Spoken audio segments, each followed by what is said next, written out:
In my line of work, presenting the highest quality image is key. Start building your website today at squarespace.com. Use the offer code CARL to get a 10% discount.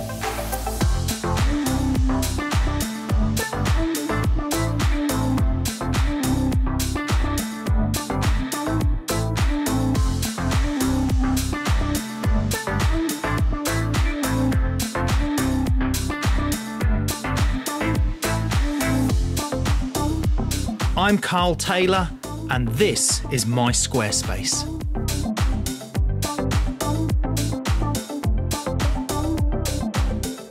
Hi, I'm Carl Taylor. Now, I've got a really interesting video coming up for you guys, and I just want to explain something first before we play this video. I use all this amazing Broncolor studio flash lighting system for my commercial photography work. I absolutely love this system. It allows me to do things with my photography that I wouldn't otherwise be able to do. I mean, take a look at some of the modifiers. Look at this huge Para 222 with this HMI light in it. These modifiers and this system is incredible for my work. But I've been accused several times on social media with the usual trolls and all the other stuff about you only get great pictures because you've got all this amazing kit. If you didn't have all this amazing kit, you wouldn't be able to get great pictures. Well, that's completely inaccurate, right? Understanding photography, because we teach photography, a lot of you know us through our teaching and training. Understanding photography is about understanding the physics, the principles of light, and knowing how to manipulate and use light. So I've got this video that we made a while ago that demonstrates exactly that. I'm going to take a great product shot just using 3 home desk lamps. Okay? Now, if I can make a great photo with 3 desk lamps, surely that demonstrates then that it is about knowledge. Yes, I can do so much more with this kit, but I want to answer those critics that are saying, you know, it all comes down to the fact that you've got all this kit at your disposal, because it doesn't. Photography is about knowledge. We teach photography training and photography knowledge regardless of your level, whether you're a beginner with the basic kit with speed lights, or whether you're more advanced with a home studio kit, or whether you're a pro level photographer with more advanced kit. So hopefully you'll enjoy this photography product hack video, and hopefully it'll prove to you that understanding photography is the most important thing. Hope you enjoy.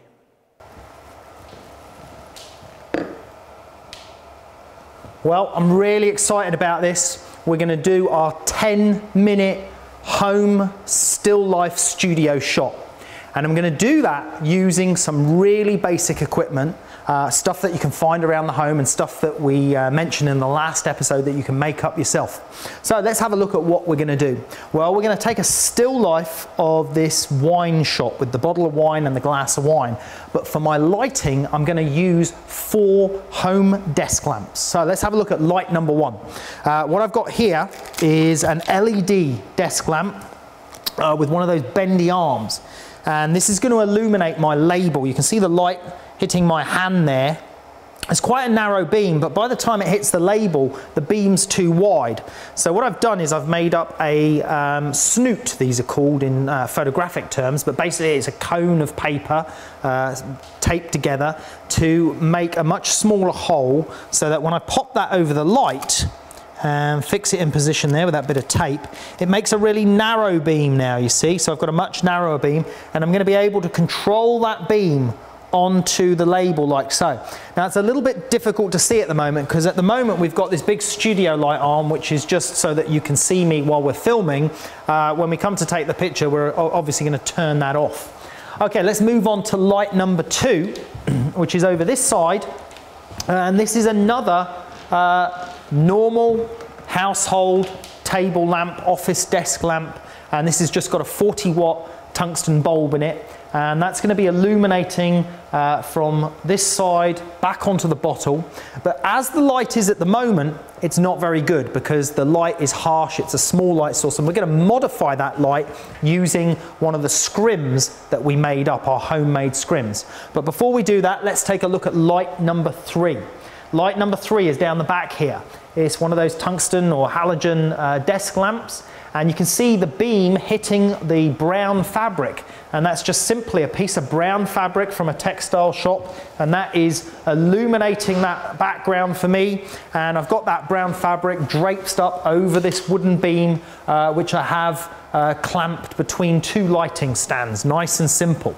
Over on the other side, I've got desk lamp number 4. Again, another desk lamp, just with a 40-watt light bulb shining out here, and we're going to modify that light again using one of our scrims. So let's have a look at that. I'm going to just turn off the main studio light that we're using to film here, so that we can get a better look at what our lighting is going to look like. Now, if you want to come around the front so you can see the actual bottle, you'll get a much better idea of what's going on. If you look at the bottle at the moment, you can see that the light on it is quite harsh and quite horrible, and that's just because we've got these bare desk lamps shining on it. But if I bring my scrim into position and bring that in here, we should get a much nicer light source, because we've got this large panel of light now illuminating the bottle. And what's happening is that the desk lamp is shining into the tracing paper on the scrim. Remember, these scrims we made up ourselves out of a bit of wood and some L brackets and simply just tracing paper on either side. The light is shining through that tracing paper. It's diffusing into a nice gradient of light and illuminating down the side of that bottle really beautifully. Okay, so I need to do that as well on the opposite side. So I'm just going to put this scrim in position. And you'll also notice that my surface is this lovely, beautiful piece of walnut wood. Look at this fantastic texture or fantastic wood grain that we've got there in the image. And again, remember how I said it's very important to get the right backgrounds and get the right props for your still life shots, because they're a big part of it. They're going to be part of what makes a great still life picture. So now we've got our 2 desk lamps, one shining through a scrim on either side. I've got my 3rd lamp shining onto the label. You can see the effect it's having just on the label there. And we've got the lamp at the background is our 4th light illuminating the background. So that is pretty much my lighting setup. There is one slight modification I need to make on the light on the label. Let me just get this gel. Remember, I spoke in the last episode about how you can get these colored gels. If we look at the light source on the label, we can see that it's very cold blue light, and it's not really suited to the type of style of shot I want to take here with these rich warm wood colors and the red wine. So what I'm going to do is I'm going to hold this yellow gel in front of this LED light, and that's going to change it from that blue cold color to a nice warm orangey yellow glow, which will be much more in keeping with the style of picture that I want to take. Now, one thing again I want to point out here is, remember, we are using 4 home desk lamps, and I'm going to take an amazing still life shot just with 4 desk lamps. None of that fancy studio lighting that I use normally for these type of shots. Okay, yes, it is easier to use that sort of equipment because you've got more control, but I'm just proving a point that you can just modify pretty much any light source to get a good result. As long as you understand light and learn a bit about light, like you've done in our previous DVDs and programs. And it's really interesting because a lot of people say to me, what lighting ratio did you use? What ambient to flash ratio? And all the technical jargon that people talk about when they mention lighting. You can see here how simple lighting really can be. Okay, so let's get on with it. The proof is in the pudding. So let's take the shot. I'm going to just get into position. I'm using a 35mm digital SLR camera with an 85mm lens, and I'm using the camera at f2, so I've got a wide aperture which is going to give me shallow depth of field, so I get a really nice effect on the still life. And the shutter speed is going to be about 1/10 of a second.